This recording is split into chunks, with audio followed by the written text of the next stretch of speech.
Programátoři a programátorkyně, vítám vás u dalšího From Zero to Job v prostředí Visual Studia v programovacím jazyce C#, ve kterém se dnes podíváme na user input, tedy vlastně nějaký ten vstup, co zadává uživatel, a mimo to se podíváme ještě na environment Visual Studia, parzování, stringy a daleko více věcí, takže se máte jako vždy na co těšit.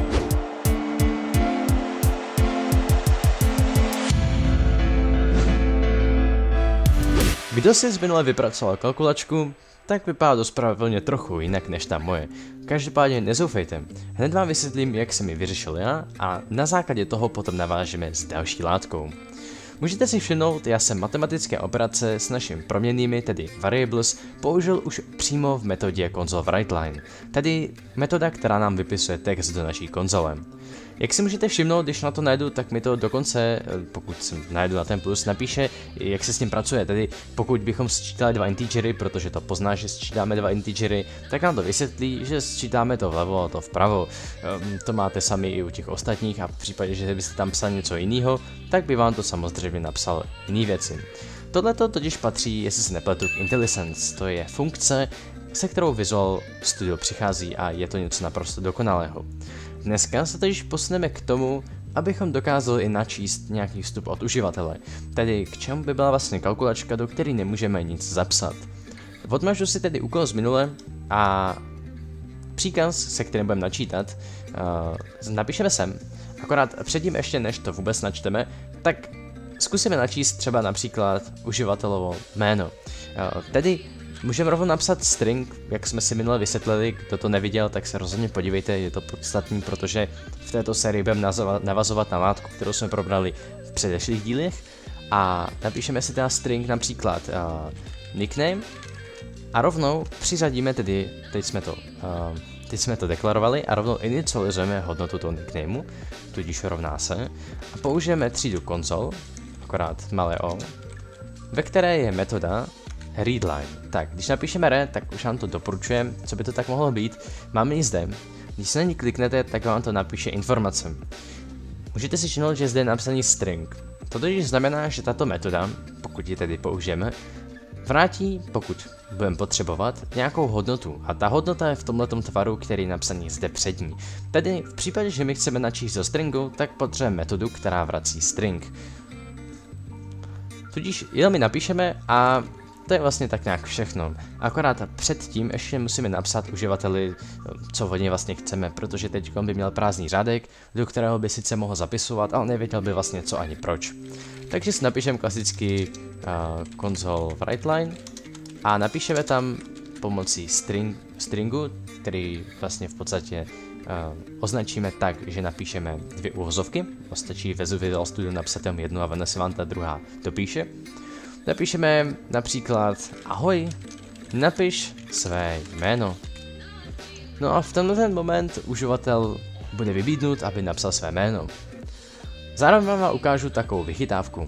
Kromě metody console_writeLine, která vypisuje řádek, můžete napsat i console_write.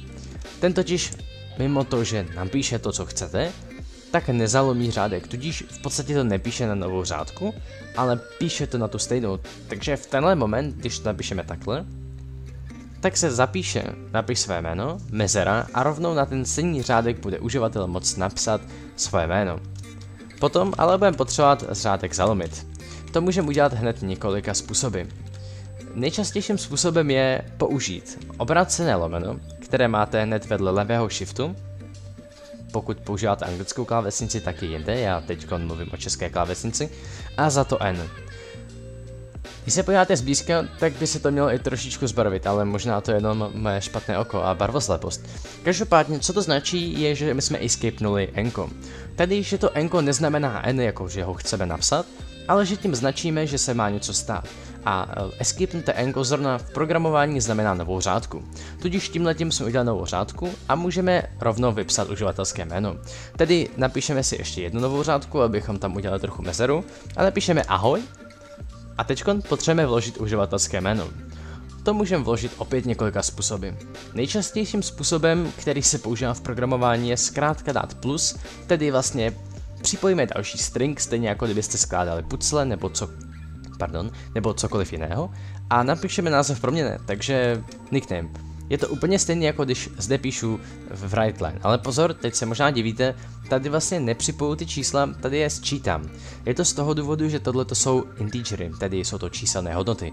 Zatímco pokud se podíváte zde, tak tady se vlastně jedná o operátor, který spojuje stringy, takže nesčítá jejich hodnoty, ale napíše dohromady, ale za sebou přesně v tomhle pořadí. Druhá možnost, kterou si vyzkouším na nové řádce, je ta, že použijete formátování stringu. To se dělá pomocí dolaru, který napíšete před string. V momentě, kdy tohleto uděláte, můžete napsat složené curly brackets, jestli se nepletu, takhle se to říká v angličtině. Ty naleznete nad Alt-gr, je to Bčko a Nko. A do nich můžete psát už přímo proměnné. Tady, když napíšu nickname, tak to bude brát úplně stejně, jako kdybychom to napsali to předtím. Ten rozdíl je v tom, že pokud bychom nickname napsali do normálního stringu, tedy před kterým není dolar, tak v ten moment by došlo k problému, že by se vypsal doslova nickname. Ne tedy ta hodnota toho nickname, ale písmenko do písmenka, no i c, k, n, a, m, he. Tak a teď si program vyzkoušíme, já tu zakomentuju pár řádků, kterými nepotřebujeme, což je teď momentálně ta kalkulačka.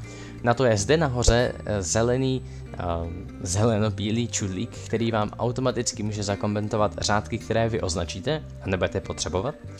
A můžeme program spustit. Tak, program se nám zapnul a vybízí nás k tomu, abychom napsali naše jméno. Já teď napíšu... Dobře, tak nenapíšu nic. Jo, dobrý. Já napíšu Krištof, akorát bez diakritiky, protože proč by ne, že? No a v momentě, kdy dám Enter, tedy zalomím ten řádek, do kterého jsem něco psal, tak sám naše jméno vypíšem. Jak si můžete všimnout, oba tyto řádky jsou totožné, tedy je vlastně jedno, jaký způsob vy použijete. Ten dole, který jsem vám ukázal, je modernější a podporuje ho až modernější Visual Studio, je tedy i v úvozovkách lepší pro dnešní dobu. Každopádně pokud jste zvyklí z jiných programovacích jazyků, tak vůbec není nic špatného na tom, když budete stringy skládat takhle. Já osobně je někdy takhle skládám, i když zároveň do toho používám i dolar. Tak, to bychom měli všechno k tomu console readline, tedy vlastně získávání vstupu. My si teď můžeme vyzkoušet vylepšit tu naši kalkulačku, takže já teď momentálně zase zakomentuji tady tyto řádky a načteme si do našich proměnných, tedy number a change, hodnoty z konzole.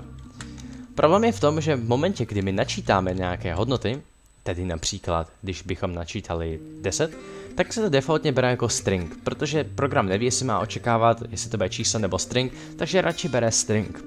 Ovšem, s takovým stringem přeci nemůžeme počítat, protože jak už jsem vám vysvětloval, pokud spojíme dva stringy, tak se za sebe jenom zapletou a žádná hodnota vesměs se nesčítá ani neodčítá, nic vlastně by to by crashlo, kdybychom dali jiné možnosti. Každopádně, co my tím pádem teď budeme potřebovat udělat je překonvertovat tento typ. Na to se používá například 3D convert. Když si sem někam napíšeme convert a dáme tečku, tak nám to začne nabízet možnosti do čeho všeho můžeme konvertovat. Zde vidíte vlastně v proměny, o kterých jsem mluvil minule, máte zde napsaný plus vždycky, když na to kliknete, pokud si nebudete třeba jistí, co to je integer 64, tak zde máte napsaný název té proměny, jak se normálně používá. Nejčastěji je teda integer 32, což je skutečně integer, a potom třeba například tady máme ještě tu string, ale ten se používá trošičku jinak. Každopádně zkuste si to projít, uvidíte, co to všechno je. V případě, že chceme ale čísla trošičku lépe převádět, tak se na to používá rovnou třída zastupující tu daný typ proměny.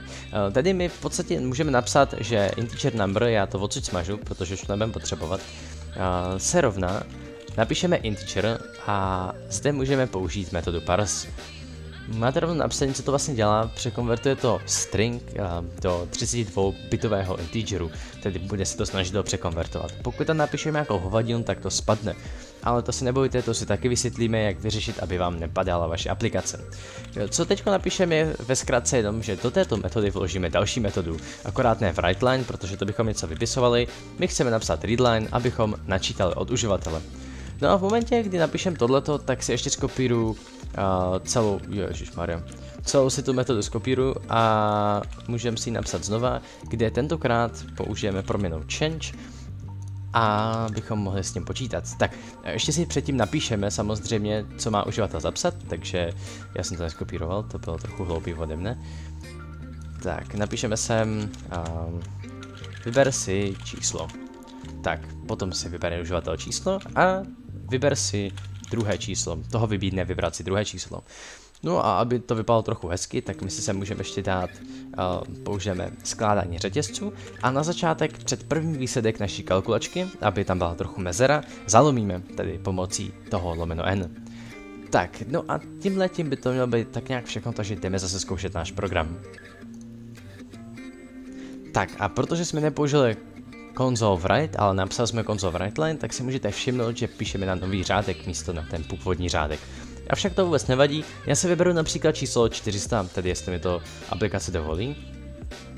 Tak, měl jsem to trochu problém, nějak se mi to zaseklo, každopádně to nevadí, to nás rozhodně nerozhodí. A druhé číslo, které si zvolím, je například číslo 40. A jak vidíte, tak nám to napsalo naše operace, tedy prvně sčítání, což se nám očividně nepovedlo, protože... A už to vidím, ono to totiž ty hodnoty přesně bralo jako string, tedy to, co jsem říkal, že se může stát. Můžete si všimnout, že to 400 je tady a přičetlo to k tomu 40, ale ne tak, že by to přičetlo číselně, ale že to k tomu připojilo, což my si teď hned opravíme. Každopádně, když se podíváte sem dolů, tak zde ty matematické operace normálně fungují, protože tady nemáme žádný string, takže to s tím počítá, že to jsou normální čísla a vlastně všechno jinak funguje. Jak my tohle můžeme vyřešit je způsobem dalším, jak se tady převádět stringy či jiné proměnné na jiné proměnné, tedy jiné datové typy. Je to vlastně v podstatě konverze, při které vy do závorky napíšete před proměnou, co chcete, aby zastupovalo. Tedy v našem případě převedeme prvně číslo a change na integer, což by měly být, ale my si to sem napíšeme, aby to dobře vypadalo. No a tohleto celý potom, co se to sečte, takže sem to dáme do závorky, převedeme zpátky na string pomocí metody toString.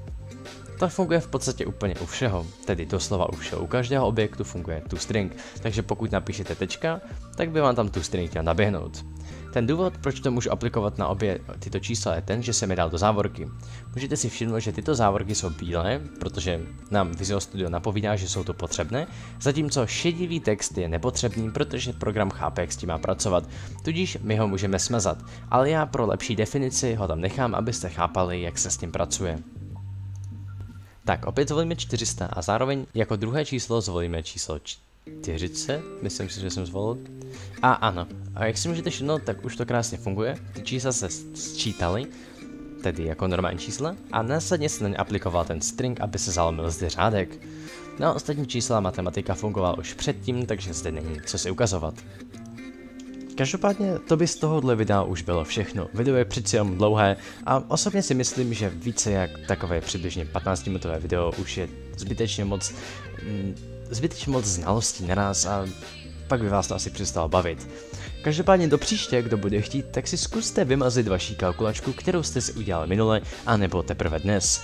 Zkuste si do ní implementovat stringy tak, aby se vždycky napsalo, jaké čísla se používají k matematické operaci. Tedy, aby potom, co zadáte 440, se nevypsalo jenom výsledky těch matematických operací, ale aby se na každý řádek vypsalo například 400 plus 40 se rovná 440. Tedy, aby se napsala ta proměna plus ta proměna, tato by musí být string, taková menší nápověda, a výsledek, který se tam vypočítá. Klidně můžete použít i vypsaný matematické operace, jak to používám zde, ale pokud budete chtít, tak se můžete zapsat do zvlášť proměny, jako mám zde v tomto řádku, tedy integer result, který potom zvlášť vypíšu.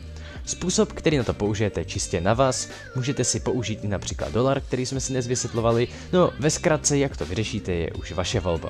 A na konci použití kalkulačky, tedy na konci toho kódu, nezapomeňte ještě poděkovat uživateli, pokud načítáte jeho nickname, za to, že použil zrovna vaši kalkulačku. To je z tohoto dílu vše a pokud byste měl nějaký dotaz, tak se neváhejte zeptat v komentáři či mě kontaktovat. A do příštího videa se zatím mějte.